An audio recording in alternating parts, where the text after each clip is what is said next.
तो जैसा कि आप लोगों को पता है, इस ओएसपी ट्रिक्स में हम लोग केमिस्ट्री बेसिक कॉन्सेप्ट्स के साथ साथ इसको किस तरीके से ट्रिक्स से भी क्वेश्चन सॉल्व करना है, 10 से 15 सेकंड में अपने क्वेश्चन को निकालना है एग्जाम में, वो भी हम लोग देखते चलते हैं। ठीक है, पहले हम लोग क्या करेंगे, इसका बेसिक कॉन्सेप्ट क्लियर करेंगे, उसके बाद हर एक रिएक्शन को हम लोग ट्रिक के साथ देखेंगे। तो क्योंकि ये रिएक्शन जो है बहुत ज़्यादा इंपॉर्टेंट है हर एग्ज़ाम के लिए, चाहे वो IIT जेम हो, चाहे वो गेट हो, चाहे CBSE बोर्ड हो, चाहे SCSC बोर्ड हो, चाहे वो यूपी बोर्ड हो। ठीक है, चाहे टाइफर हो, UPSC हो, UPPSC हो, UPPCS हो, हर एग्ज़ाम में बहुत ज़्यादा इंपॉर्टेंट रिएक्शंस हैं ये। तो पहली रिएक्शंस हम लोग डिस्कस करने जा रहे हैं वो है एल्डोल कंडेंसेशन रिएक्शन। तो ये क्या होती है, ये एल्डिहाइड या कीटोन्स की रिएक्शंस होती है जिसमें अल्फा हाइड्रोजन्स होते हैं। ठीक है, तो एल्डिहाइड या ketones having alpha hydrogen in presence of acid और बेस। ठीक है, क्या देते हैं हमारे एल्डिहाइड, अल्फा बीटा अनसैचुरेटेड। ठीक है, एल्डिहाइड या कीटोन्स बनाते हैं अगर हीटिंग दी है। अगर हीटिंग नहीं दी है तो उससे एक पहले स्टेप पे रुक जाना है, जिसे हम लोग बोलेंगे बीटा हाइड्रोक्सी एल्डिहाइड या कीटोन्स। ठीक है, अगर हीटिंग दी है तो वहाँ से वाटर के मॉलिक्यूल को लूज करा के अल्फा बीटा अनसैचुरेटेड एल्डिहाइड या कीटोन्स तक हमें जाना है। ठीक है, सबसे पहले इसको देख लेते हैं कंसेप्ट के साथ मैकेनिज्म, फिर उसकी हम लोग ट्रिक देखेंगे किस तरीके से इसको क्वेश्चन सॉल्व किया जाए। तो चलिए दोस्तों, लास्ट तक बने रहिएगा, आपको बहुत ज़्यादा बेनिफिट मिलने वाला है इस लेक्चर से।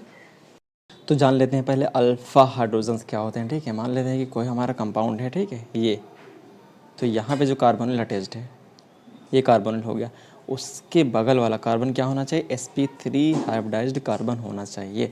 उससे जुड़े हुए जितने हाइड्रोजन्स होते हैं वो अल्फ़ा हाइड्रोजन्स कहलाते हैं। इस कार्बन को हम लोग अल्फ़ा कार्बन बोलते हैं। ठीक है, तो एल्डिहाइड क्या होता है, अगर यहाँ पे हाइड्रोजन लगा हुआ है, ठीक है, इधर कार्बन होना चाहिए, अगर यहाँ पे हाइड्रोजन लगा हो तो उसे एल्डिहाइड बोलते हैं। हाइड्रोजन की जगह पे कोई भी कार्बन लगा हो तो उसे हम लोग क्या बोलते हैं, वो कीटोन्स होते हैं। ठीक है, ये पॉइंट्स ध्यान में रखना। अब इसके हम लोग मैकेनिज्म डिस्कस कर लेते हैं। मैकेनिज्म में हम लोग क्या देखेंगे, यहाँ पे क्या होगा, एल्डिहाइड या कीटोन्स होगा जिसके पास अल्फ़ा हाइड्रोजन्स होंगे। ठीक है, अल्फ़ा हाइड्रोजन्स, ठीक है, ये क्या करेंगे, बेस की प्रेजेंस में रिएक्शन करके तुम्हारा एल्डोल प्रोडक्ट देंगे। तो यहाँ पे बेस का क्या काम है, अब देखते हैं यहाँ पे बेस का क्या काम क्या होगा। तो बेस क्या करेगा, जाके जहाँ पे कोई इलेक्ट्रॉन विड्राइंग ग्रुप होगा उसके बगल में जो कार्बन होते हैं वो काफ़ी एसिडिक होते हैं। ठीक है, एसिडिक का मतलब होता है जो आसानी से H+ को रिलीज़ कर देते हैं। ठीक है, उनके को क्या बोलते हैं, उन हाइड्रोजन को एसिडिक हाइड्रोजन बोलते हैं। तो जाके कोई भी एसिडिक हाइड्रोजन जो होगा उसको रिमूव करेगा। तो बेस ने एसिडिक हाइड्रोजन को रिमूव किया तो यहाँ पे नेगेटिव चार्ज आएगा। ये नेगेटिव चार्ज क्या कर सकता है, रेजोनेंस कर सकता है कार्बोनिल के साथ। तो रेजोनेंस करके वहाँ पे रुकेगा जहाँ पे सबसे ज़्यादा इसको स्टेबिलिटी मिल सके, क्योंकि हम जानते हैं जो इलेक्ट्रोनेगेटिव एलिमेंट होते हैं वो इलेक्ट्रॉन को अच्छे से होल्ड कर सकते हैं। मीन्स जिसकी इलेक्ट्रोनेगेटिविटी ज़्यादा है वही केवल इलेक्ट्रॉन को होल्ड कर सकता है। जैसे कार्बन अगर दिया हो, ऑक्सीजन दिया हो, तो उन दोनों में कौन सा ज़्यादा होल्ड करेगा, तो ऑक्सीजन होल्ड कर सकते हैं, क्योंकि इसकी इलेक्ट्रोनेगेटिविटी ज़्यादा है। इसका मतलब क्या है, ये ज़्यादा स्टेबल इसका स्ट्रक्चर हुआ इसकी कंपेयर में। अब देखो, उसके बाद देख लेते हैं, उसके बाद जो नेक्स्ट स्टेप में जो हमारा दूसरा वाला जो मॉलिक्यूल पड़ा हुआ है, दूसरा वाला मॉलिक्यूल का कार्बोनिल फ्री है। अब ये वापस आएगा एंटी। ठीक है, नेगेटिव यहाँ पे ये नेगेटिव कार्बोनिल पे अटैक करेगा। अटैक करने के बाद ये कुछ बनाएगा इस तरीके से। अब ये बना, अब ये क्या करेगा, तो वहाँ पे प्रोटॉन्स पड़े होंगे, प्रोटॉन्स को एक्सेप्ट कर लेगा रिएक्शन मीडियम से। तो रिएक्शन मीडियम से प्रोटॉन को एक्सेप्ट करेगा तो फाइनल प्रोडक्ट ये बनाएगा हमारा। अगर तो हमारा ये फाइनल प्रोडक्ट बन गया। देखो कार्बोनिल है, कार्बोनिल के रिस्पेक्ट में पहला कार्बन अल्फा, उसके दूसरा वाला कार्बन को बीटा बोलते हैं। तो बीटा पे हाइड्रोक्सी लगा हुआ है, इसीलिए इसे बोलते हैं बीटा हाइड्रोक्सी एल्डिहाइड या कीटोन। आर के जगह एच लगा दिया जाए तो एल्डिहाइड हो जाएगा, आर के जगह पे अगर कोई कार्बन लगा दिया जाए तो वो कीटोन हो जाएगा। तो ये हमारा फाइनल प्रोडक्ट बनता है। अगर हीटिंग दी है तो ये जहाँ से, ठीक है, OH, उसके बगल में से हाइड्रोजन निकल के तुम्हारा क्या एल्कीन बनाते हैं ये। चलिए उसके कुछ एग्जांपल्स हम लोग प्रैक्टिस करेंगे, जो कि नेट, गेट, टाइफर, ठीक है, इन सब के लिए, UPSC, ठीक है, UPPSC, GIC, इन सब के लिए बहुत ज़्यादा इंपॉर्टेंट है। डायरेक्ट एग्जांपल आते हैं, देखो। चलिए, तो हम लोग मैकेनिज्म तो देख लिया, अब इसके शार्ट ट्रिक देखते हैं, इसको शार्ट में कैसे सॉल्व करना है। विदिन 10 to 15 सेकेंड में हम लोगों को इसे कैसे सॉल्व करना है। तो अब देखो, अगर दो कंपाउंड दिए हों, ठीक है, अगर दोनों अलग अलग दिए हैं तब भी इसको एक के कार्बोनिल को लिख लो, दो के हाइड्रोजन को फेस करो। ठीक है, तो ये वाला कार्बोनिल कंपाउंड था, इसके हम लोग कार्बोनिल ग्रुप को हम लोग फेस किए हैं सामने की ओर, दूसरे वाले कार्बोनिल के अल्फा हाइड्रोजन को सामने की ओर पुट कर दो। इस तरीके से इन दोनों के बीच के मॉलिक्यूल को रिमूव कर दो। उसके बाद जो बचा, देखो ये वाला कार्बन, तो ये वाला कार्बन लिख दिए। अब ये वाला कार्बन, इन दोनों के बीच में डबल बॉन्ड बना देना है। ठीक है, तो इस वाले कार्बोनिल पे एक CH3 जुड़ा हुआ था, वैसे ही ऐड कर दिए। उस पर भी दूसरा CH3 जुड़ा हुआ था, उसको वैसा ही ऐड कर दिए। अब देखो इस वाले कार्बन पे, इस वाले कार्बन को हम लोग कलर चेंज करके लिखते हैं। तो देखो इस वाले कार्बन पे से डायरेक्ट जुड़ा हुआ है carbonyl group, direct carbonyl group हम लोग जोड़ दिए। उसी कार्बन से जुड़ा हुआ है क्या, CH3 ग्रुप जोड़ दिए। अगर ये हमारा फाइनल प्रोडक्ट तब आएगा जब पहली कंडीशन में ये दिया हो, या तो एसिड के प्रेजेंस में करा सकता है, सेकेंड स्टेप में क्या दिया होगा, हीटिंग ज़रूर दी होगी, ठीक है, तब तो हमें ये प्रोडक्ट बनाना है। तो देखो ये कार्बोनिल है, इसके जस्ट पहले वाले कार्बन को हम लोग अल्फ़ा बोलते हैं, दूसरे वाले कार्बन को हम लोग बीटा बोलते हैं, ठीक है। तो यह क्या बनता है, अल्फ़ा बीटा अनसैचुरेटेड एल्डिहाइड और कीटोन, ठीक है, ये बनते हैं। तो यहाँ पे कीटोन बना हुआ है। तो देखो अब हमें क्या करना है, अगर हीटिंग ना दी हो तब हमें क्या करना है, अगर हीटिंग ना दी हो तो हमें यहाँ पे रुक जाना है। तो देखो जब भी हीटिंग ना दी हो तो हमें क्या करना है, ठीक है, तो बस ये जो डबल बॉन्ड था, ठीक है, जो डबल बॉन्ड यहाँ पे बना हुआ था उसको इरेज कर देना है। जो यहाँ पे डबल बॉन्ड बना हुआ था उसको इरेज कर देना है, ठीक है।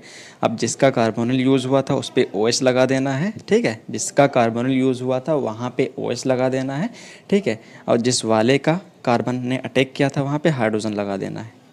बस ये प्रोडक्ट बन जाएगा। अगर हीटिंग दी है तो इस वाटर के मॉलिक्यूल को ओके, तो यहाँ से वाटर के मॉलिक्यूल को निकाल देना है अगर हीटिंग कंडीशन दी रखी है। होप ये रिएक्शन आप लोगों को क्लियर हो गई होगी, काफ़ी एग्जांपल थी। उसके बाद हम लोग नेक्स्ट इसके एग्जांपल जो बहुत ज़्यादा इंपॉर्टेंट है एग्जाम के लिए वो डिस्कस करेंगे।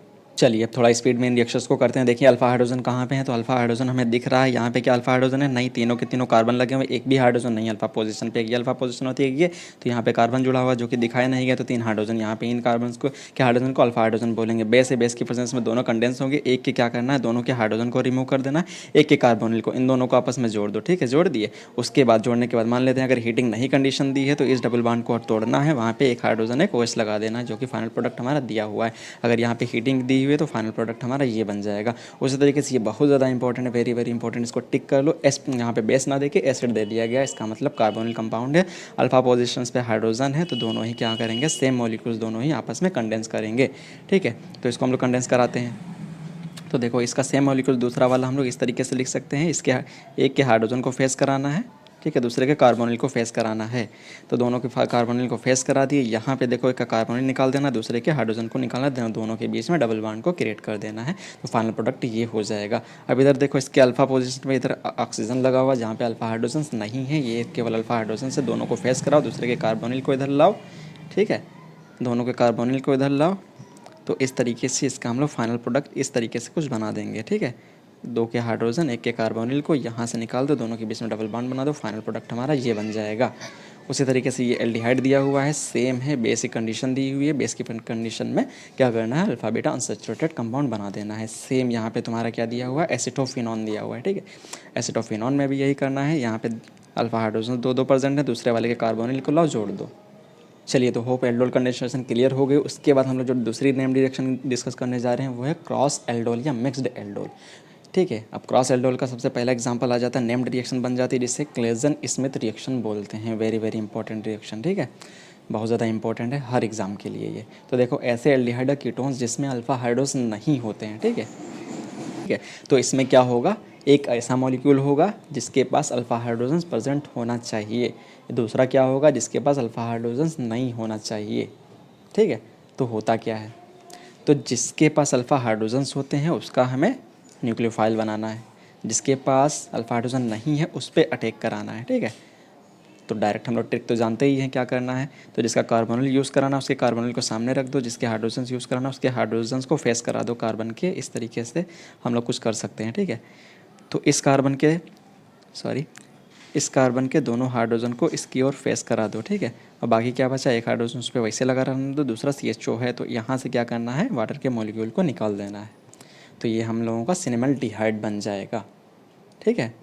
उसी तरीके से अगर कीटोन हो तो यहाँ से 2 हाइड्रोजन फिर से 2 निकालो, कार्बोनिल के साथ अटैच करा दो, तो ये तुम्हारा ये कीटोन बन जाएगा, अल्फा बीटा अनसैचुरेटेड कीटोन। उसी तरीके से क्या कराना है, एसिटोफिनॉन को, ठीक है, बेंजल्डिहाइड से रिएक्शन कराना है, सेम कंपाउंड हम लोग बना सकते हैं। इसके हम लोग मैकेनिज्म भी देख लेते हैं। तो देखिए इसकी कुछ एक एग्जांपल दिया हुआ है, इस एग्जांपल के थ्रू हम इसकी मैकेनिज्म भी डिस्कस करेंगे। मैंने क्या कहा था, जिसके पास अल्फा हाइड्रोजन्स हैं उसका हमें क्या बनाना है, न्यूक्लियोफाइल बनाना है, मीन्स H+ को निकाल देना है। तो उसका जो है न्यूक्लियोफाइल जो मोर रिएक्टिव होगा वहाँ पे सेंटर पे अटैक कराना है, जो मोर रिएक्टिव साइट्स होती हैं वहाँ पे अटैक कराना है। क्यों, क्योंकि यहाँ पे जो है इलेक्ट्रॉनों की कमी बहुत ज़्यादा है, क्योंकि यहाँ पे देखो रिलीजिंग ग्रुप तो लगे हुए हैं, ठीक है, यहाँ 3-3 हाइड्रोजन लगे हुए हैं, अल्फा हाइड्रोजन्स, ठीक है, वो हाइपर कॉन्जुगेशन इफेक्ट शो करेंगे। लेकिन यहाँ पे क्या हुआ, इलेक्ट्रॉनों की काफ़ी ज़्यादा कमी होती है, तो जहाँ पे कमी होती है वहाँ पे अटैक होता है, ठीक है, क्योंकि इलेक्ट्रोफिलिसिटी बहुत ज़्यादा होना चाहिए न्यूक्लियोफाइल को अटैक करने के लिए। तो देखो ये अटैक करने जा रहा है इस कार्बोनिल पे, ठीक है, इसके ऊपर नेगेटिव चार्ज आया, ठीक है, प्रोटॉन मिलेगा, एच प्लस एक्सेप्ट करेगा। अब हीटिंग कंडीशन दी है तो अल्फ़ा बीटा अनसेचुरेटेड क्या बन जाएगा, यहाँ से एल्कीन बन सकती है, तो अल्फ़ा बीटा अनसेचुरेटेड तुम्हारा कीटोन बन जाएगा यहाँ पे अगर हीटिंग कंडीशन दे रखी है तो। ठीक है, तो यहाँ से E1CB, ठीक है, कॉन्जुगेटेड बेस एलिमिनेशन रिएक्शन से क्या करना है तुम्हें, ये निकाल देना है, ये E1CB स्टेप होती है, ये याद रखना। तो होप इस टाइप के जितने एग्जांपल्स हैं आप लोग आसानी से कर सकते हैं। अब देखिए यहाँ पे कुछ कंडीशन लिखी हुई है, ये दिमाग में रखना है आप लोगों को। एक कार्बोनिल ऐसा होना चाहिए जो एनालाइजेबल होना चाहिए, मीन्स इसका इनोलाइजेबल का मतलब क्या होता है, देखो क्या होता है, अगर ये तुम्हारा इस टाइप का कुछ लिखा है तो वापस ये कीटो टू इनॉल टोटोमेरिज्म शो करते हैं। अगर यहाँ पे हाइड्रोजन हटा दिया, नेगेटिव चार्ज कर दिया, जैसे तरीके नेगेटिव चार्ज यहाँ पे बनाते रहते हैं, इस फॉर्म को हम लोग, ठीक है, एनोलाइजेबल कंडीशन बोलते हैं, मीन्स कीटो एनॉल टोटोमेरिज्म शो करते रहते हैं। तो एक कंपाउंड ऐसा होना चाहिए, एक कंपोनेंट ऐसा होना चाहिए जिसके पास अल्फा हाइड्रोजन्स हो, मीन्स वो एनोलाइजेबल हो। दूसरा कंपाउंड क्या होना चाहिए, जिसके पास अल्फा हाइड्रोजन नहीं होना चाहिए, ठीक है, तब ये कंडीशन होगी। इसी को हम लोग क्या बोलते हैं, स्मिथ रिएक्शन बोलते हैं, क्लेजन स्मिथ रिएक्शन। इसे कुछ एग्जांपल से आप लोग डायरेक्ट कर सकते हैं। यहाँ पे देखो, यहाँ पे क्या है, एसिडिक प्रोटॉन है क्योंकि NO2 लगा हुआ है, स्ट्रॉन्ग इलेक्ट्रॉन विड्रॉइंग ग्रुप है, उसके पास वाला जो है यहाँ से भी, यहाँ के भी हाइड्रोजन से एसिडिक ज़्यादा है, एसिडिटी ज़्यादा है कि इलेक्ट्रॉन विड्रॉइंग ग्रुप का कैरेक्टर देखें तो नाइट्रो ज़्यादा होता है, ठीक है, फिर तुम्हारा सल्फोनिल वगैरह पास पास में होते हैं, या आस पास ही होते हैं, फिर कार्बोनिल काफ़ी पीछे जाता है। तो यहाँ का हाइड्रोजन ज़्यादा एसिडिक होगा, इसलिए जो है प्रोटॉन जो निकलेगा यहाँ से निकलेगा, इसलिए न्यूक्लियोफाइल जो होगा ये यहाँ का अटैक होगा, तो ये तुम्हारा फाइनल कंपाउंड बन जाएगा। उसी तरीके से अगर बेस डाल दिया जाए तो ये इसके दोनों मॉलिक्यूल्स सब क्या हो जाएंगे, केवल कंडेंसेशन रिएक्शन करेंगे, जैसे एल्डोल कंडेंसेशन बोलते थे, जैसा कि हम लोग प्रीवियस एग्जाम्पल करके आए हुए हैं। तो ये मैकेनिज्म होगी, उसी तरीके से आप सारे एग्जांपल कर सकते हैं। देख लेते हैं यहाँ पर भी अल्फ़ा हाइड्रोजन इसके पास नहीं है, तो इसका बनेगा, देखो ये अल्फ़ा हाइड्रोजन ज़्यादा एसिडिक है या ये वाला, तो देखो ये ज़्यादा एसिडिक है। क्यों, यहाँ पे एसिडिटी इसलिए ज़्यादा नहीं क्योंकि यहाँ पे इसके प्लस R इफेक्ट जो है, जो एल्केन बनेगी उसको अनस्टेबलाइज करेगा, ठीक है। और दूसरी चीज़ बोल सकते हैं क्या, स्टेरिक हिंड्रेंस भी ज़्यादा है। मेन चीज़ यहाँ पे स्टेरिक हिंड्रेंस ज़्यादा फैक्टर करी, सॉरी यहाँ पे एक चीज़ यहाँ पे ये भी लिख सकते हैं क्या, यहाँ पे जो है एसिडिटी प्रोटॉन की, ठीक है, जो भी है सही है, आप लोग ये भी कर सकते हैं डायरेक्टली, ठीक है। तो करना क्या है, यहाँ पे ज़्यादा एसिडिक प्रोटॉन प्रेजेंट है, ठीक है, क्योंकि यहाँ पे इसका क्या लगेगा, प्लस R इफेक्ट लगेगा जो कि इसकी एसिडिटी को कम कर देगा, और दूसरा स्टेरिक हिंड्रेंस भी क्रिएट हो रहा है, उस वजह से वो उतना एसिडिक नहीं है। तो मोर एसिडिक प्रोटॉन निकाला, अटैक कराया यहाँ से, यहीं से ये तुम्हारा फाइनल प्रोडक्ट बन जाएगा वाटर के रिमूवल के बाद फाइनल स्टेप। अगली रिएक्शन हम लोग नेम्ड रिएक्शन देखते हैं, बेयर विनेगर ऑक्सीडेशन रिएक्शन। ये भी बहुत ज़्यादा इंपॉर्टेंट रिएक्शन है, बेयर विनेगर ऑक्सीडेशन। ये क्या काम करती है देखो, ठीक है, ये कीटोन को किस में कन्वर्ट करती है, एस्टर्स में कन्वर्ट करती है। कीटोन्स का कन्वर्जन होता है एस्टर्स में इन प्रेजेंस ऑफ द पर एसिड प्लस एक प्रोटॉन, मीन्स एसिड की कंडीशन में ये रिएक्शन होती है। तो देखो कोई कीटोन होगा, पर एसिड कोई आएगा, पर एसिड क्या करेगा, इन दोनों के बीच में ऑक्सीजन को इंसर्ट करके चला जाएगा, मीन्स ऑक्सीडेशन करके निकल लेगा, ये होता है, ठीक है। Bear vinegar oxidation means conversion of the ketone to ester is known as bear vinegar oxidation. इसके मैकेनिज्म देख लेते हैं, ठीक है, इसको फिर शार्ट में देखेंगे। तो देखो मैकेनिज्म में क्या है, सबसे पहले प्रोटो एसिड था तो इसके पास लोन पेयर्स होते हैं, तो प्रोटोनेशन होगी पहली स्टेप। प्रोटोनेशन होने के बाद, ठीक है, ये रेजोनेंस कर सकता है यहाँ पे, अब पर एसिड आएगा, उसके लोन पेयर्स अवेलेबल हैं ऑक्सीजन के, इस तरीके से ये पर एसिड था। तो देखो ये वाले जो लोन पेयर थे, ठीक है, जो ये वाले लोन पेयर थे ये तो बिजी हैं रेजोनेंस में, ठीक है, लेकिन ये वाले लोन पेयर जो होते हैं वो फ्री होते हैं, वो अटैक करेंगे जाके, कुछ ये बनेगा। अब ये बनेगा फाइनल स्टेप में क्या है, ऑक्सीजन ऑक्सीजन बॉन्ड, जो कि पराक्सी लिंकेज है, बहुत ज़्यादा अनस्टेबल होती है क्योंकि इसके लोन पेयर जो होते हैं आपस में रिपल्शन क्रिएट करते हैं, जिसकी वजह से भी ये वीक हो जाता है बॉन्ड, ठीक है। इसे पराक्साइड लिंकेज बोलते हैं। ये तुरंत ब्रेक हो जाएगा, ब्रेक होने के बाद ये वापस जब निकल रहा होगा, इस ऑक्सीजन के ऊपर पॉजिटिव चार्ज क्रिएट हो रहा होगा, जिसकी वजह से ये एक कोई ग्रुप जो होगा बल्कि वो माइग्रेट कर जाता है। माइग्रेट करने के बाद कुछ तुम्हारा ये बनेगा तुम्हारा क्या होगा, फाइनल एच प्लस निकल जाएगा, ये एस्टर बन जाता है। तो ये फाइनल एस्टर तैयार हो जाता है बन के। होप ये स्टेप क्लियर होगी। अब देखो माइग्रेटिंग एप्टीट्यूड क्या होता है कुछ ग्रुप्स का, तो माइग्रेटिंग एप्टीट्यूड जितना बल्कि होगा उतना ज़्यादा माइग्रेटिंग ग्रुप अच्छा होगा। एक चीज़ और याद रखना, अगर बेंजीन ग्रुप हो, ठीक है, एराइल ग्रुप हो, उसके ऊपर अगर इलेक्ट्रॉन विड्रॉइंग ग्रुप लगे हैं तो उसका माइग्रेटरी एप्टीट्यूड जो है कम हो जाता है। माइग्रेटरी एप्टीट्यूड देखो बेसिकली किस पे डिपेंड करता है, ये बेसिकली जो है डिपेंड करता है कि वो जो कहाँ पे कार्बोकेटायन बनना था उसको कितना ज़्यादा स्टेबलाइज कर सकता है ये। ठीक है, अगर जितना बढ़िया कर सकता है उतना अच्छा माइग्रेटिंग ग्रुप होता है। तो यहाँ पे कुछ माइग्रेटिंग ग्रुप लिखा, टर्सरी अल्काइल का सबसे अच्छा होता है, ये देख सकते हैं सबसे ज़्यादा जो होगा टर्शरी अल्काइल का, फिर सेकेंडरी अल्काइल का, फिर बेंजाइल, फिनाइल, प्राइमरी अल्काइल, उसके बाद साइक्लोप्रोफाइल, फिर मिथाइल। ठीक है, फॉर ये तुम्हारे बेंजोफिनॉन के लिए ये कुछ एग्जांपल्स दिए गए हैं। तो देखो अब इनका डायरेक्ट हम लोग क्वेश्चन कैसे करते हैं, अब ट्रिक से देख लेते हैं। देखो इसमें ट्रिक ये अप्लाई होगी, जो ठीक, जो ग्रुप माइग्रेट होगा उसी के बीच में ऑक्सीजन को इंसर्ट करना है। तो अभी मैंने बताया था अगर 2 बेंजीन रिंग दी हो, एक ये दी, एक ये, अगर इलेक्ट्रॉन विड्रॉइंग ग्रुप लग जाता है तो उसका माइग्रेटिंग एप्टीट्यूड को कम कर देता है, जिसकी वजह से ऑक्सीजन का इंसर्शन कहाँ होगा, इस वाले कार्बन और कार्बन के बीच में हो जाएगा। यहाँ पर सेम है तो किधर भी इंसर्ट करा दो। ठीक है, तो यहाँ पे इंसर्ट करा दो चाहे उधर करा दो। यहाँ पे देखो एक कार्बोनिल की जगह पे ये पोजीशन है, देखो एक ये वाली पोजीशन है, दूसरी ये पोजीशन है, किसके बीच में इंसर्ट कराना है, जहाँ पे बल्कनेस ज़्यादा हो, हिंड्रेंस ज़्यादा हो, वहाँ पे कराना है इंसर्ट। ठीक है, तो इस साइड में इंसर्शन हो जाएगा, ये फाइनल प्रोडक्ट हमारा बन जाएगा। तो देखो MCPP क्या होता है, मेटाक्लोरो पर बेंजोइक एसिड्स का कुछ स्ट्रक्चर इस तरीके से हो। ठीक है, तो ये इसका कुछ स्ट्रक्चर हो जाएगा। देखो मेटा पे क्लोरो लगा हुआ है, बेंजोइक एसिड में पर बनाना है तो ओ बीच में इंसर्ट कर दिया, किसके, कार्बोक्सिलिक के ग्रुप के बीच में। तो मेटाक्लोरो पर बेंजोइक एसिड ये क्या है, एक पराक्सी लिंकेज है, मीन्स पराक्साइड है। तो पराक्साइड की प्रेजेंस में हम जानते हैं रिएक्शन कौन सी होती है, कीटोन की।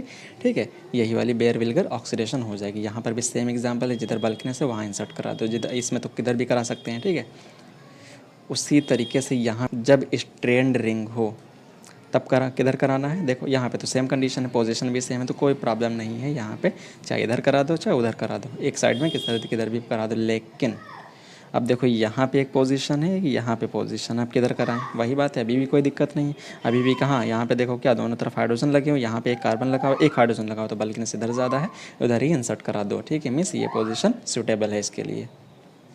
तो देखो अभी यहाँ पे हम लोग देख के आए हैं क्या, साइक्लोप्रोपाइल का जो माइग्रेटरी एप्टीट्यूड होता है वो मिथाइल से भी ज़्यादा होता है। एक चीज़ और याद रखना, कभी भी कार्बोकेटायन के बगल में अगर साइक्लोप्रोपाइल लग रहा हो बहुत ज़्यादा स्टेबल होता है, इसलिए ये स्टेबलाइज सबसे ज़्यादा करेगा, इसलिए ये माइग्रेटिंग इसका एप्टीट्यूड भी बहुत ज़्यादा अच्छा होता है। ये बोल सकते हैं कि बेंजीन के कंपेयर में भी लगभग ज़्यादा होता है। ठीक है, तो यहाँ से माइग्रेटिंग एप्टीट्यूड इसका ज़्यादा है, इसके बीच में इंसर्ट करा दो। यहाँ पर भी क्या है, यहाँ तो मिथाइल और इसके बीच में इधर दो कार्बन लगे हुए हैं, एक कार्बन पे, यहाँ एक कार्बन केवल 3 हाइड्रोजन लगे हुए हैं, तो यहाँ पे इंसर्ट करा दो। उसके बाद कुछ एग्जांपल्स हैं, आप लोगों को प्रैक्टिस करना है, कहाँ पे इंसर्ट कराना है आप लोगों को अच्छे से प्रैक्टिस करके बताना है कमेंट। कुछ एग्जाम्पल्स दिए गए हैं, ये मैं आप लोगों को दिखा दे रहा हूँ, ये सब आप लोगों को करना है। ये देखो एसी का मतलब क्या होता है, एसी का मतलब होता है एसिटाइल ग्रुप, मीन्स एसी का मतलब होता है CH3। ठीक है, COO ग्रुप। अब देखिए very important reaction, benzoin condensation reaction क्या होती है। देखिए एल्डिहाइड के 2 मोल्स, वो भी कौन सा, aromatic aldehyde, in presence of cyanide, ये क्या बनाता है, कंडेंसेशन प्रोडक्ट बनाता है, इसी को हम लोग बेंजोइन बोलते हैं। ये हमारा फाइनल प्रोडक्ट बनता है, एक का कार्बोनिल रिटेन रहता है, दूसरे का OS बन जाता है। तो इसका रेट ला क्या है, ये आप लोगों को दिया गया। इस रिएक्शन को हम लोग बेंजोइन कंडेंसेशन बोलते हैं। क्या, एरोमेटिक एल्डिहाइड जो होते हैं साइनाइड की प्रेजेंस में। ठीक है, ये एक अच्छा लिविंग ग्रुप भी होता है, अच्छा न्यूक्लियोफाइल भी होता है, इसलिए इसका यूज़ किया जाता है। ये भी खूब पूछता है एग्जाम्स में। तो यहाँ पे देख लेते हैं इसकी मैकेनिज्म, देख लेते हैं, हम लोग इसको शॉर्ट ट्रिक्स में करेंगे। तो देखो मैकेनिज्म क्या है, cyanide as a good nucleophile क्या करेगा, न्यूक्लियोफिलिक अटैक करेगा, उसके बाद क्या होगा, हाइड्रोजन का माइग्रेशन होगा, माइग्रेशन होने के बाद क्या है, ये रेजोनेंस कर सकता है। ठीक है, उसके बाद उसका दूसरा मॉलिक्यूल आएगा, ये न्यूक्लियोफाइल इस पर अटैक करेगा, अटैक करने के बाद नेगेटिव चार्ज कार्बन पे आया, सॉरी ये तुम्हारा ऑक्सीजन पे आया, ऑक्सीजन के आने के बाद होगा क्या, ये तुम्हारा बगल से प्रोटॉन को ऑब्स्ट्रक्ट कर लेगा। ठीक है, बगल से जब प्रोटॉन को ऑब्स्ट्रक्ट किया, ठीक है, तो इसके ऊपर ये आ जाएगा नेगेटिव चार्ज। अब ये नेगेटिव चार्ज अंदर की ओर आएगा। अब cyanide as a good leaving group का भी काम करता है, गुड लिविंग ग्रुप का काम कर रहा है। ये क्या करेगा, न्यूक्लियोफाइल मूव कर जाएगा, निकला यहाँ पे कार्बोनिल जनरेट हो, बगल में हाइड्रोक्सी, तुम्हारा अल्फा हाइड्रोक्सी, ठीक है, कीटोन बनाता है ये। इसे हम लोग बेंजोइन के नाम से भी जानते हैं। ठीक है, तो इसका हम लोग डायरेक्ट ट्रिक से कैसे करेंगे, तो देखिए इसमें कुछ है नहीं वैसे टफ, तो बस डायरेक्ट करना है क्या, दोनों के कार्बोनिल को लेना है। जैसे कि इसको इस तरीके से ले सकते हैं, एक का कार्बोनिल दूसरे का भी, ये हाइड्रोजन ये कार्बोनिल, बस क्या करना है, एक को जस्ट न्यूक्लियोफाइल मान लेना, दूसरे पे अटैक करा देना है, कराने के बाद डायरेक्टली प्रोडक्ट का एक का कार्बोनिल वैसे बना रहेगा, दूसरे का जो कार्बोनिल था वहाँ पे तुम्हारा सॉरी ये कार्बन एक्स्ट्रा हो गया, तो यहाँ पे दूसरे का क्या बना देना, दूसरे वाले पे OH ग्रुप लगा लेना है, बस फाइनल प्रोडक्ट बन जाएगा यहाँ पे। लेकिन की स्टेप ये बहुत ज़्यादा पूछा जाता है, साइनाइड का काम क्या होता है यहाँ पे। तो ये क्या करता है, अच्छा न्यूक्लियोफाइल का भी काम करता है as well as a leaving group भी काम करता है, यही तुम्हारा न्यूक्लियोफाइल कैरेक्टर जनरेट करता है। ठीक है, तो नेक्स्ट रिएक्शन हम इसके कुछ एग्जांपल्स भी आप लोग देख लीजिए। ठीक है, अब देखो इसके फर्दर थोड़ा और भी स्टेप बढ़ा दिया जाए अगर, तो देखो यहाँ पे क्या हो सकता है, तो ये हमारा बन गया है बेंजोइन। ठीक है, बेंजोइन का अगर ऑक्सीडेशन कर दिया जाए, वो भी किसके, क्रोमियम ट्राईऑक्साइड की प्रेजेंस में, तो ये ब्रेकिंग हो जाती है। हम जानते हैं फर्दर एल्कोहल बनेगा, एल्कोहल का ऑक्सीडेशन फाइनल किस में हो जाता है, एल्डिहाइड में। कीटोन किस में कन्वर्ट हो जाएगा, ये तुम्हारा ये वाला पार्ट तुम्हारा एसिड में कन्वर्ट हो जाएगा, कीटोन किस में कन्वर्ट हो जाएगा, ये तुम्हारा एल्डिहाइड में कन्वर्ट हो जाएगा। उसी तरीके से नाइट्रिक एसिड में अगर ऑक्सीडेशन कर देते हैं तो ये बेंजिल बन जाता है। अगर यहीं पे बेस दिया जाए तो बेंजिलिक एसिड रीअरेंजमेंट भी हो जाता है। ठीक है, उसी तरीके से अगर कॉपर सल्फाइड और pyridine की प्रेजेंस में ऑक्सीडेशन कर दिया जाए तब भी बेंजिल बनेगा। Very very most important reaction जिसे बोलते हैं कैनिज़ारो रिएक्शन, अभी भी आई है UPPSC में रिपीट की है, ये हर बार रिपीट ही करती है, हर जगह रिपीट करती ही मिलेगी। अब देखो ये रिएक्शन क्या है, अभी तक क्या था, अल्फा हाइड्रोजन का खेल था, अब अल्फा हाइड्रोजन को हटा दिया जाए। अब जब अल्फा हाइड्रोजन को हटा के बात करते हैं ऐसे एल्डिहाइड और कीटोन जिसमें अल्फा हाइड्रोजन नहीं होते हैं। ठीक है, ऐसे एल्डिहाइड्स, ये पार्टिकुलर एल्डिहाइड की रिएक्शन होती है, ऐसे एल्डिहाइड जिसमें अल्फा हाइड्रोजन नहीं होते हैं।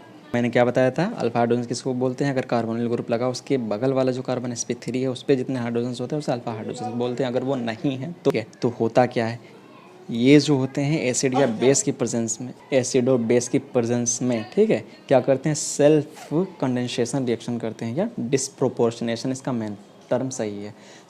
तो क्या कहते हैं, डिस्प्रोपोर्शनेशन रिएक्शन शो करते हैं। डिस्प्रोपोर्शनेशन का मतलब क्या होता है, एक ही स्टेप में ऑक्सीडेशन भी होता है, रिडक्शन भी होता है।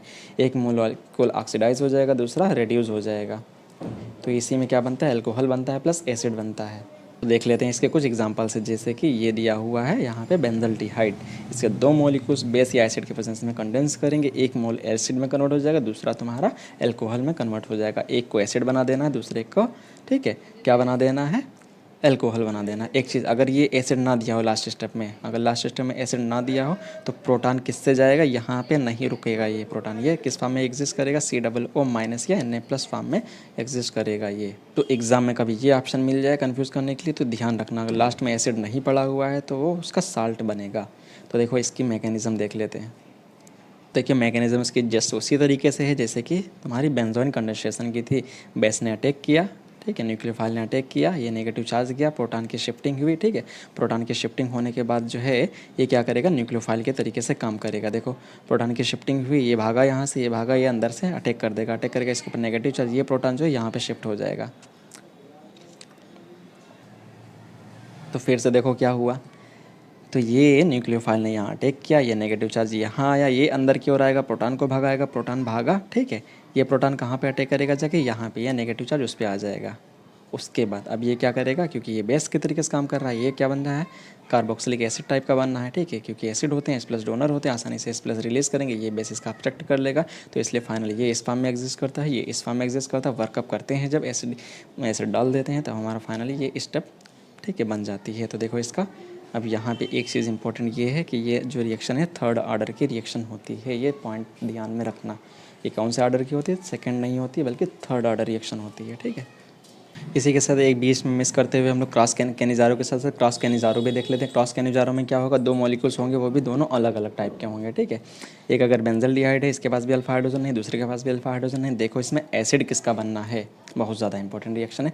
एसिड उसका बनेगा जो बहुत ज़्यादा रिएक्टिव होगा, तो जो तुम्हारा बेंजल्डिहाइड से ज़्यादा तुम्हारा फॉर्मल्डिहाइड रिएक्टिव होता है, ठीक है। तो ये ज़्यादा रिएक्टिव है, रिएक्टिव पार्ट का जो एसिड बनेगा, और नॉन रिएक्टिव जो कम रिएक्टिव होगा उसका एल्कोहल बनाना है। ये यहाँ पे लिखा हुआ, आप लोग अच्छे से पढ़ लेना। तो देखो यहाँ पे भी एग्जांपल दिया हुआ है। तो देखो बेंजल्डिहाइड पार्ट है तुम्हारा, ये तुम्हारा क्या है, ठीक है, CHO HCHO वाई फॉर्मल्डिहाइड है, ठीक है, एसिटल्डिहाइड, सॉरी, ठीक है, ये तुम्हारा क्या दिया होगा, HCOOH है, ठीक है, ये तुम्हारा क्या हो जाएगा, फॉर्मल्डिहाइड हो जाएगा। यहाँ पे क्या होगा, दूसरा ये एल्डिहाइड ग्रुप प्रेजेंट है, तो इससे ज़्यादा रिएक्टिव ये होता है, तो इसका एसिड बना देना है, उसका अल्कोहल बना देना है। उसी तरीके से नीचे रिएक्शन दी हुई है, वेरी वेरी इंपॉर्टेंट है, इसको प्रैक्टिस करके ही जाना। अगर इस टाइप का दिख जाए, एक के पास अल्फा हाइड्रोजन्स नहीं है, दूसरे के पास अल्फा हाइड्रोजन्स है यहाँ पे, तो सबसे पहले क्या होगा, कंडेंसेशन रिएक्शन हो जाएगी। तो क्रॉस कंडेंसेशन, दोनों मॉलिक्यूल अलग अलग हैं, इसे क्रॉस कंडेंसेशन बोलते हैं। तो क्रॉस कंडेंसेशन में सबसे पहले क्या करेगा, ये तुम्हारा न्यूक्लियोफाइल यहाँ जनरेट होगा, ये तुम्हारा कार्बोनिल पे अटैक करेगा, सबसे पहले इसका एल्कोहल बनाएगा। यहाँ से एल्कोहल बन गया, अब देखो क्या है, अब एल्डिहाइड प्रेजेंट है। अब एल्डिहाइड प्रेजेंट है तो बेस की प्रेजेंस में दो मॉलिक्यूल सब दोनों क्या करेंगे, एक का एसिड बनेगा, दूसरे का, ठीक है, एल्कोहल बनेगा। तो ज़्यादा रिएक्टिव कौन होता है हम लोग, फॉर्मल्डिहाइड, तो फॉर्मल्डिहाइड सबसे ज़्यादा रिएक्टिव है। अब देखो रिएक्टिविटी देख लेते हैं एल्डिहाइड की, कैसे आप लोगों को थोड़ा कन्फ्यूजन होगी, तो रिएक्टिविटी देख लो। जैसे से आर ग्रुप बढ़ाते जाओ, उसकी रिएक्टिविटी डिक्रीज़ करती जाती है। सबसे पहले HCHO अगर हो तो सबसे ज़्यादा रिएक्टिव, फिर उसके बाद ये, उसके बाद आर बढ़ाते जाओ, रिएक्टिविटी डिक्रीज़ करती जाती है। तो यहाँ से आप लोग ये डायरेक्टली कर सकते हैं। अब इसको कर सकते हैं डायरेक्टली, एक मोल को, एक मोल जो होगा वो अल्कोहल में कन्वर्ट हो जाएगा, दूसरा मोल एसिड में कन्वर्ट हो जाएगा। यहाँ पर भी सेम रिएक्शन, यहाँ पे देख लो अल्फा हाइड्रोजन नहीं है इसके पास, तो डायरेक्टली डिस्प्रोपोर्शनेशन रिएक्शन हो जाएगी, इसी का एसिड उसका अल्कोहल बन जाएगा। अब ये भी रिएक्शन है, आप लोग प्रैक्टिस करेंगे, आर्टिजियम 2016 की रिएक्शन है, ये आई हुई थी। तो तीन एल्डिहाइड, सबसे पहले तीन अल्फा हाइड्रोजन है ना, तीनों पे कंडेंसेशन होगा क्रॉस वाला, तो तीनों पे अल्कोहल अल्कोहल अल्कोहल सबसे बना। उसके बाद जो एल्डिहाइड अल्फा हाइड्रोजन नहीं है, तो दोनों क्या करेंगे, क्रॉस कैनिज़ारो रिएक्शन करेंगे, जो मोर रिएक्टिव उसका एसिड, इसका अल्कोहल। सेम रिएक्शन इसे इंट्रामोलिकुलर, अभी इंट्रा नहीं है, इसके भी मोलिक्यूल्स क्या यहाँ पे एल्डिहाइड प्रेजेंट है, बेस मिल गया, हीट कर दिए, पता है हमें क्या बनेगा, इसी का एक मोलिक्यूल क्या बनेगा, ये तो तुम्हारा रिटेन रहेगा, तो इसी का एक का अल्कोहल बना दो, ठीक है, एक का अल्कोहल बना दो, दूसरे का एसिड बना दो। बेस था, एसिड डाला नहीं क्या, इसलिए तुम्हारा नेगेटिव पार्ट में ही एग्जिस्ट कर रहा है। अब इंट्रा मोलिकुलर के नज़ारों कैसे देखते हैं, ठीक है, इंट्रा मोलिकुलर में सेम ही मोलिक्यूल क्या होगा, ये तो आप लोगों का हद से ज़्यादा इंपॉर्टेंट है, ठीक है। कहीं भी कभी ऐसा दे देते हैं कन्फ्यूज़ करने के लिए, ये आया था UPP, ये तुम्हारा GIC में आया था एग्जाम्पल, CHO दे दिया। अब क्या करना है, देखो दो मॉलिक्यूल्स हैं, एक का एसिड बनाना, हम जानते हैं क्या करते हैं, ये एक का एसिड बनाते हैं, एक का अल्कोहल बना दो, बस एक का एसिड बना दो, तो एक कार्बोनिल पे एसिड बना दो, ठीक है, दूसरे कार्बोनिल का अल्कोहल बना देना है, ठीक है, बस सेम करना है। तो यहाँ पर भी यही करना है। तो आप लोग इसी तरीके से देख सकते हैं, normal can zero third order reaction की थी। अब अगली हम लोग की एक रिएक्शन बीच में मैं छोड़ के आया था, क्लीमेंसन रिडक्शन क्या होता है। लेक्चर वैसे थोड़ा लंबा होता जा रहा है, क्लीमेंसन रिडक्शन में क्या होता है, चलिए इसको हम लोग नेक्स्ट लेक्चर में कवर करेंगे। ये आप लोगों को लेक्चर समझ में आया हो, ठीक है, अच्छा लगा हो तो इसे लाइक सब्सक्राइब शेयर ज़रूर करें, ठीक है। और इसी तरीके से आप जुड़े रहिए, आप लोगों को बेस्ट से बेस्ट मिलेगा कंटेंट यहाँ से।